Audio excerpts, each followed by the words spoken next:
ચાલો જોઈએ કે ભારતના નાના મોટા બિઝનેસ કેવી રીતે મોડર્ન બની રહ્યા છે. જરા વિચારો, ફક્ત બિલ બનાવવાની રીત બદલીને કોઈ દુકાન દર વર્ષે 28,000 રૂપિયાથી વધુ બચાવી લે. મોટાભાગના દુકાનદારોને ખબર જ નથી હોતી કે કાગળના બિલમાં કેટલા છુપાયેલા ખર્ચ હોય છે. જો થર્મલ પેપર, પ્રિન્ટરનો ખર્ચ આ બધું મળીને સારી એવી રકમ બની જાય છે. અને પર્યાવરણનું નુકસાન? એ તો અલગ છે.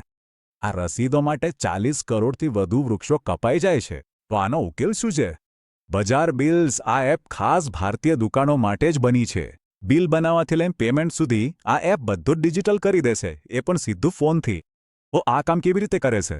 ખૂબ જ સરળ છે, ફક્ત 3 સ્ટેપ્સમાં. પહેલું સ્ટેપ, તમારી દુકાનના તમામ સામાન અને તેની કિંમતની એક ડિજિટલ લિસ્ટ એપમાં બનાવો. બીજું સ્ટેપ, બસ આઇટમનો બારકોડ સ્કેન કરો અને તે આપોઆપ બિલમાં ઉમેરાઈ જશે.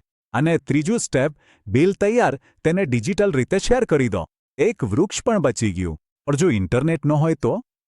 કોઈ વાંધો નહીં, બજાર બિલ્સ તેના માટે પણ તૈયાર છે.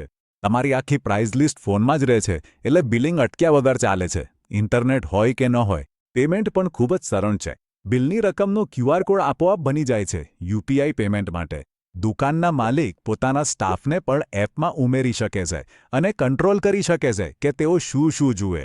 અને હા, આ એપ ફક્ત ઇંગ્લિશમાં જ નહીં, હિન્દી, મરાઠી, તમિલ જેવી ઘણી ભાષાઓમાં કામ કરે છે. સાંભળો સુરેશ રેડ્ડી શું કહે છે. પહેલા થર્મલ પેપર રોલ્સ પર દર મહિને 1800 રૂપિયા ખર્ચ થતા હતા, હવે 0. તો સવાલ એ છે કે શું તમારો બિઝનેસ ડિજિટલ થવા માટે તૈયાર છે?